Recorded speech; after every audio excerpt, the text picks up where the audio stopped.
happening, or some are saying that Israel is trying to take advantage of a very volatile situation. Explain to us that is this A, temporary, B, from a security point of view, why was it necessary?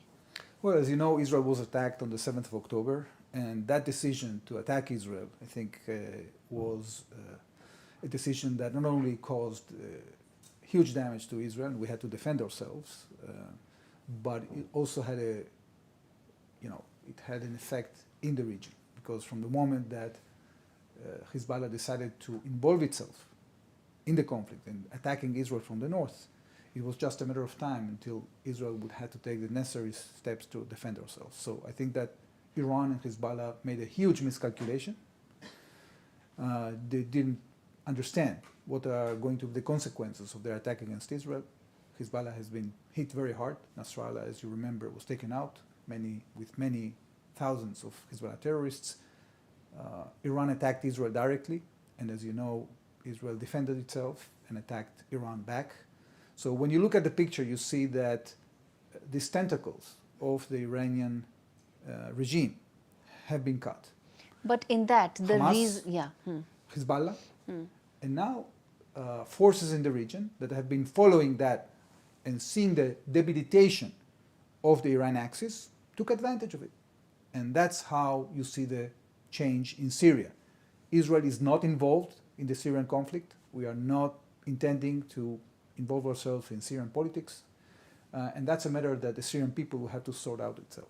But the fact that the Israeli forces entered the buffer zone, I was asking about that is it temporary? What was the rationale for it? Because that is something that a lot of people are asking, that was it needed at this moment? Right. It is temporary, and it was needed because, as you remember, and maybe your audience doesn't remember, that back in 2010, when the civil war in Syria started, we had a situation in which ISIS-related groups and other groups entered into the buffer zone and used that buffer zone in order to entrench themselves, fight against the Assad regime, and also, from time to time, attack Israel. So we had to take care of that. Okay? It took us a lot of effort to clean the buffer zone from these elements that were using the border with Israel as a shield from the bombardments of the Assad regime towards them. And some of these missiles fell in Israeli territory. So now we had to make sure that this buffer zone is not utilized again as an entrenchment for rogue terrorist elements. Do you anticipate that, given the fact that though yes, there's been a regime change, Assad government has fallen, but those who are now set to take power are also offshoots of Al-Qaeda. They also, have extreme Islamist ideology. They may have disowned some of the Al-Qaeda thought, but are unlikely to be completely of a different thought process there. Do you anticipate rogue elements? You are right that there are many rogue elements in the Middle East. There are many radicals. Some of them are Shiite radicals. Some of them are Sunni radicals in Syria as well. So we are learning from the past. We saw in the past that we were attacked by such rogue elements. We don't want that to repeat itself. We don't know what is going to happen in Syria, who is going to take control, how long this is going to take until they take effective control, what will be their approach towards Israel. Yes. So naturally, we are in a defensive position without interfering in Syrian politics, but alert to the scenario that we will be attacked. Fine. That is a defense and a national security point of view. Israel is not involved in the Syrian politics. It is, of course, going to be impacted like the other people as well in the region. But what about Iran? The developments in Syria are having or set to have a major impact on Iran as well. That impacts Israel directly, doesn't it? Well, as I said, Iran did a huge miscalculation. It is now exposed, not only by the fact that their tentacles, 3 of them, were cut now, okay, but also by the fact that we have proven that they are not immune, that if they attack Israel, they will be attacked. So in our counterattack, we removed their air defenses, we hit their missile and drone factories, and we even hit an element of their nuclear program. So if they decide to continue the escalation against Israel, of course Israel will remain the right to defend itself. Do you think that this will weaken Hezbollah significantly because Iran may not be able to rearm Hezbollah that much, and that will have a direct impact on Israel's security and strategic calculations? Yeah, look, there are different geopolitical changes that are going to happen as a result of what we did to remove Hamas and Hezbollah and what is going now in Syria. We don't know yet all the implications, but you can see very clearly at this point that, first of all, these tentacles are removed. Second, that apparently, I don't know yet whether it's final or not, the Russian military presence in Syria is going to come to an end, and that changes the state of play in the Eastern Mediterranean when it comes to the balance between Russia and NATO. Okay, and the third thing is that Turkey and to a certain extent Qatar, that are supporting these rebels, are going to feel encouraged to try to shape the future of Syria, maybe other Arab states, we don't know yet. So we have to contemplate that. Israel is present in the region. I think Israel made it very clear that we will not agree to be attacked by anybody, and those who decided to attack us have paid a huge price. So this is going to influence also not only what is happening in Syria, but what is the power play in Lebanon as well. We don't know how.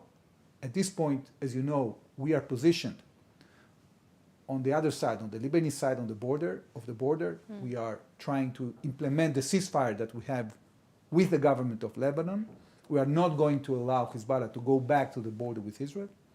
So there as well, we're taking positions, waiting to see what is going to happen.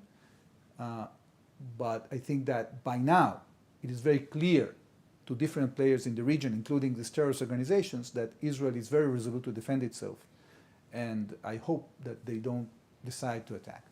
Several questions come in from that, and I'm going to take them one by one. But first, the reason why I asked Iran is the fact that Beirut to Damascus has been a very important corridor for Iran in the past as well, and that has been important for Hezbollah as well. Do you see that corridor now being closed for Iran and that having a larger implication for Hezbollah, also for Lebanon people as well? Lebanese people stand to get impacted as well. Do you think that is now going to be the largest and the most obvious takeaway from Iranian ability or lack of ability to help Hezbollah? It seems that in the immediate future, this corridor was taken out. I don't know what will be the future relations between the Syrian government and the Iranian government. It's too early to say. It seems that there is a conflict in the region between Sunni and Shiite radical forces. Yes. And Israel has been subject to attack by both in the past.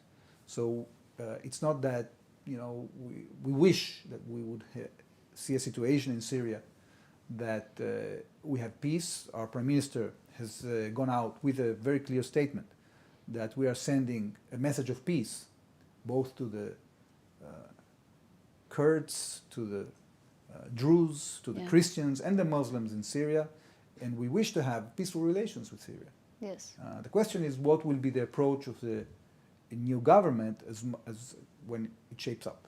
And also, this is likely to be a Sunni government, and Iranians, of course, are Shia majority, and that could, of course, create more regional, I wouldn't say conflict, maybe tensions that remain to be seen how they pan out. But let me then ask you about the ceasefire between Israel and Lebanon. There have been violations, but there's also hope that some of it could pan out. Do you think now, is Israel now more optimistic that the ceasefire chances of it being totally fulfilled by Lebanon are higher, given the fact that Hezbollah may not be rearmed that much by Iran, at least in the immediate mix? We are very cautious here. We think that the Lebanese government is not moving fast enough. We have seen attempts by Hezbollah operatives to go south to the Litani, to move weapons from place to place. Each time that we saw things like that, we took immediate action. Yes. This is a responsibility of the Lebanese government, and Israel will not rest until the terms of this ceasefire are completely implemented. Yes. And that means that if the Lebanese government won't act against Hezbollah south of the Litani, Israel will be obliged to do so. And this is very clearly stated also in the side letter that we got from the Americans. we have a right to defend ourselves. We won't allow a situation in which Hezbollah comes back to our border, Yes. and we won't allow Hezbollah to fire at northern Israel.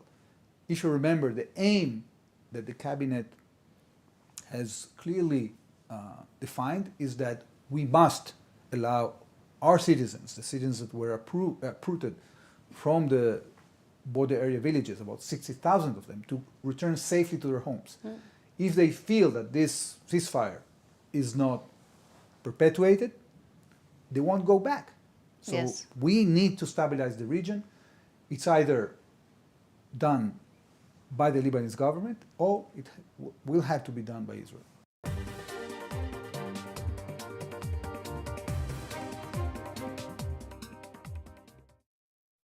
There once was a tree lovingly made to look so real, it created real memories.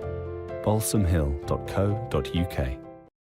Transform hard chairs and surfaces into comfy seats with Soft Sitter from JML, the lightweight gel cushion that helps provide all-day comfort and support wherever you sit. The hexagonal honeycomb construction cushions, distributes and supports your weight, and its breathable design allows air to circulate, helping to keep you cool. Perfect for all types of seats or to use as a kneeling pad. Get the comfort and support you need this Christmas with Soft Sitter. Only $14.99 from Asda, Argos, Morrisons, Tesco and JMLdirect.com. JML, your Christmas made easier. We all know animals have feelings. They depend on kindness, just like you and me. So imagine how they feel when they're beaten, starved, and unloved. Every minute, the RSPCA is called on to save animals in physical agony and mental torment. It's unbearable to see the pain in their eyes. We refuse to give up on them, but to rescue them from a life of fear, we urgently need animal lovers like you to donate today. Please call 0800 121 4259 or text KIND to 84902 to give £2 a month to the RSPCA. Your gift will help fund more life-saving rescues, more emergency treatment, and more gentle rehabilitation. Every month, you'll be helping to keep animals free from pain and sadness, so they can find the comfort and joy they deserve. Right now, across the country, thousands are suffering deliberate harm. But together, we can show animals what kindness feels like. Together, we can rescue them. So please, call 0800 121 4259, text KIND to 84902, or visit our website to start your monthly donation today. Thank you.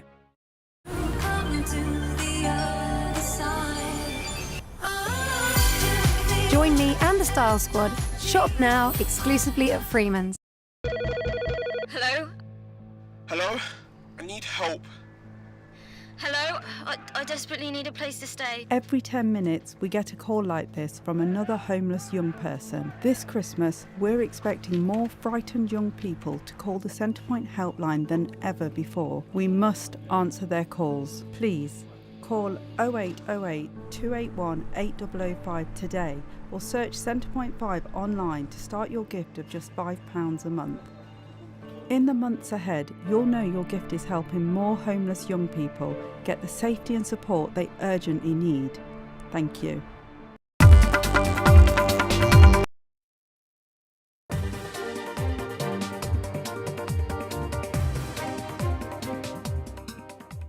Are you now, or is Israel now more hopeful that ceasefire violations by Hezbollah will be less, given the complexities right now? Well, yeah, it's clear that Hezbollah has been debilitated, and in this situation we'll have to recalibrate how brazen it wants to be when it comes to provocations against Israel. We certainly hope that the new situation will be more favorable to stability, and that's what we are striving for. There are some reports, or there are some analysts who expect that given the very dramatic changes that have taken place from Iran's political point of view as well in the region, and the power imbalance that has suddenly taken place for it, it may probably now pursue the nuclear program with a new zeal to be able to arrest some of the power imbalance that has taken place in the last 48 hours against it. How does Israel respond to that? Well, as you probably know, the Prime Minister of Israel has declared very clearly that Israel will not allow Iran to arm itself with a nuclear weapon. And we are resolute to follow that decision. We have the tools of doing that, as you have seen in the past. We have shown that Iran is vulnerable and is exposed. So I think that it's about time that the Iranian regime understands that they should change their approach towards Israel. And if they pursue such a path, it will be very dangerous for the regime. And the reason why I asked you this is because there is a power vacuum in Syria, and there is also a regional competition between Turkey and Iran. So in the backdrop of that, these changes that have taken place in the geopolitical scenario in the last couple of days are going to have major impact, and they will decide decision making, both for Turkey, both for Iran and several other players. In your assessment, where do you see this power vacuum leading up to over the course of next couple of weeks, couple of months? Because longer than that, I think it's impossible to predict right now. Well, we have a saying in Jewish tradition that prophecy, since the end of the era of prophecy is only given to the fools. So I'm not going to be prophetic. I don't know what will happen in Syria. I don't know what will be the next moves of Turkey or Iran. But there must have been some internal assessments, right? Well, there are people that are trying to assess the situation. At the end of the day, in such a degree of volatility, you cannot know what will happen. I think that the fact that Turkey is a NATO member, yes, although not always it has been behaving like a NATO member, but the fact that it's a NATO member, I think it works in favor of NATO. I think that the fact that Iran is no longer present in the scope it was present in Syria or in Lebanon is something that is favorable for Israel. But again, we have to be alert. We don't know what will be the attitude of the forces that are taking over in Syria. We wish for peace. We want to stabilize the region. And we hope that the Syrian people will concentrate in rebuilding their country instead of using violence against Israel. Last two questions I want to ask you. One is that will this now lead to a push towards getting the war over? There is, of course, Hezbollah. With Hezbollah, there is a ceasefire, but with Hamas, the war continues. Do you think these changed conditions will be ripe for ending the war with Hamas as well? Do you see that? We certainly hope so. We think that there is pressure being put on Hamas. The fact that their main patron, Iran, has received those blows, I think, might get them to rethink their position.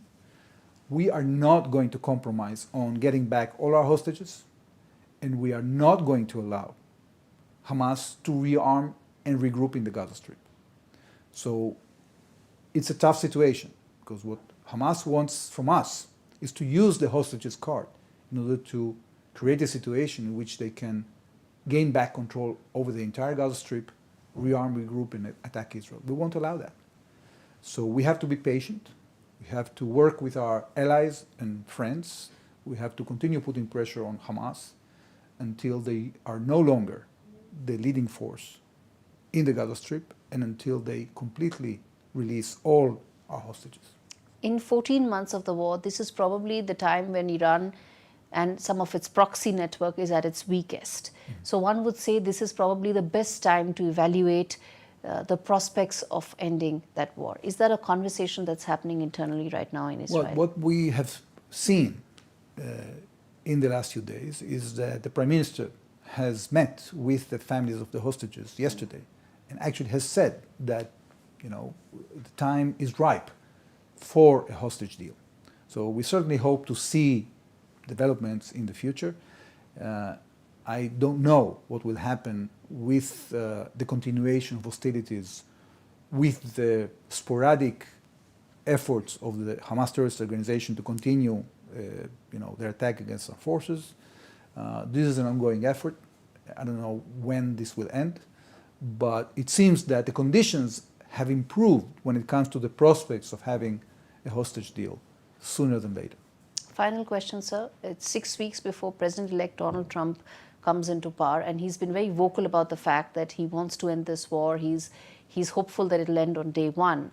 Conditions, if they are as they continue till then, in your assessment, where do you see the war ending in terms? I know the conditions are known. You know, you've highlighted them right now as well. But with the change of guard in U.S. happening, and so how do you see that impacting the war? Well, first of all, I think that if the ceasefire in the north holds, that means that the 90% of the stability we need to maintain our economy, to open up, you know, the skies of Israel, to go back to normal life, are there. What is still left, once we have neutralized the Hamas military threat, the missile threat, and their infrastructure, the only thing that is left is to bring back the hostages and make sure that Hamas doesn't rearm and regroup. From the point of view of the Israeli economy, things are back on track. The Israeli economy is very robust. Tourism is coming back. So I think it's not dependent on an official ceasefire with Hamas. And struggling in the Gaza Strip is not going to be over until a horizon for Gaza is created that is conducive with the hopes of both of Israel and the Palestinian people. Right. Because what they have been suffering in the last 17 years of Hamas rule is terrible, and that has to change. So when are we going to see the conditions in which we can develop a plan together with our partners for the Palestinians to assume a more moderate leadership and actually start reconstructing Gaza? We don't have answers for that yet. But the power dynamics have changed right now. Absolutely. Some of those who are very strong are not so strong right now in the last couple of days. And do you think that makes the conditions right? Because it's not just about US, it's also about the region and some of the regional leaders. Look, I think no doubt it improved the prospects. And there is something very clear that we can see right now, that if you attempt to destroy Israel, you will be destroyed.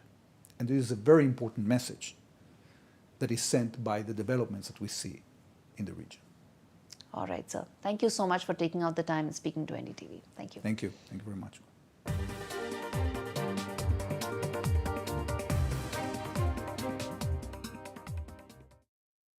Some people think life slows down in your 50s, but I'm just getting started. And I don't want my lot to have to worry about funeral costs. Let them spend their money on nicer things. So I decided to learn more about over 50s life insurance from Cover Today. They're the only over 50s life insurer with no waiting period. Unlike other insurers who can make you wait up to 2 years, with Cover Today, you're fully covered from day one.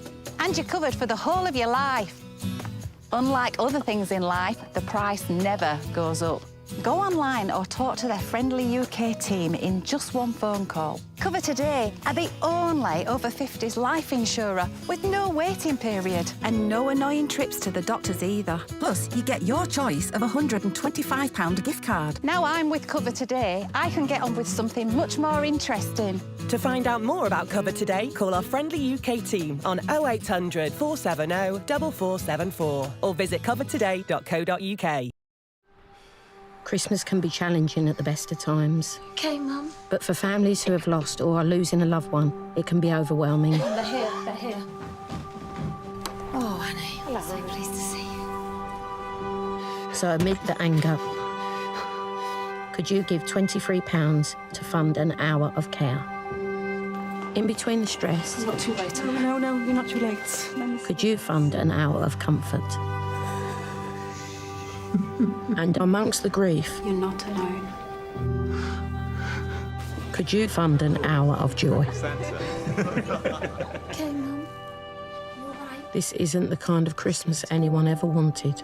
But with your help, we can be there to make it the best one possible. To give £23 for an hour of care, comfort and joy, please call 0800 810 0212, text CARE to 70488 or search Marie Curie Christmas.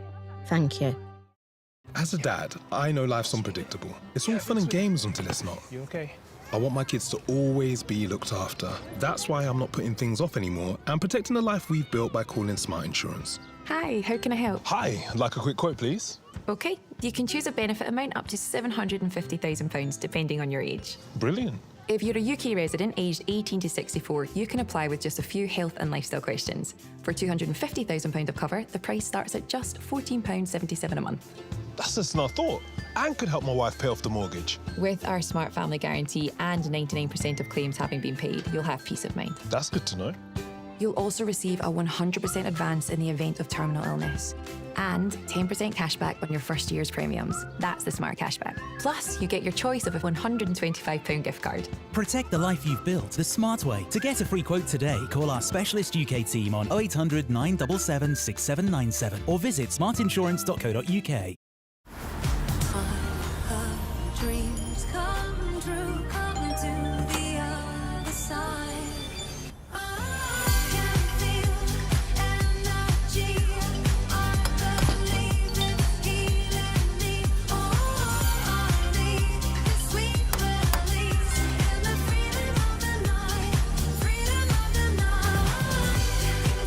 Join me and the Style Squad. Shop now exclusively at Freeman's.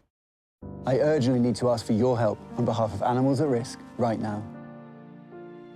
With the pandemic came a surge in pet ownership. And sadly, we're now seeing a serious rise in neglect, cruelty and abuse. Our services are being stretched to the limit. To make matters worse, our costs are soaring too. But we refuse to let animals suffer. So please, act now to help rescue the growing number of animals who've never needed us more. Please call or text the number on screen now to give £2 a month to the RSPCA. In one of the toughest times we have ever experienced, your gift will make all the difference to animals. You could help provide more life-saving treatment, food, shelter, and the loving care that many have never known. We know there are millions of you who, like us, care deeply and won't stand by while animals are suffering. We have to reach those trapped in a life of abuse and neglect before it's too late. Because for many, the RSPCA is their only hope. But we can only come to the rescue with the support of people like you. So please, will you help us be there no matter what? Call 0800 121 4265 or text RESCUE to 81400 to start your monthly gift today. Thank you. Imagine Christmas without the Salvation Army. Imagine George alone on Christmas Day with just his memories. Imagine Mike, cold, frightened and nowhere to go. Imagine little Charlie, hoping that this year Father Christmas will come. Without the Salvation Army, so many vulnerable people would simply have nothing this Christmas. Please call 0800 472 5777 and give £19 or whatever you can afford. Your £19 will help bring gifts and hope to a family living on the breadline. Bring a homeless person hot food and the chance to get off the streets for good. And give lonely older people a Christmas dinner where they can make new friends. For many, Christmas simply isn't Christmas without the Salvation Army. Please call 0800 472 5777 now. That's 0800 472 5777. Thank you.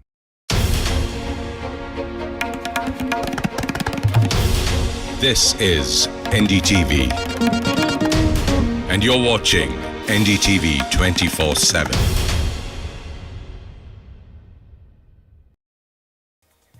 Hello and welcome to the Southern View. I'm Veera Raghav. Lots lined up this evening, including the face-off over tungsten mining in the Tamil Nadu Legislative Assembly, which has passed a unanimous resolution, and just how Pushpa 2 is mining gold at the box office. But first, let's take you through the headlines we're tracking this hour.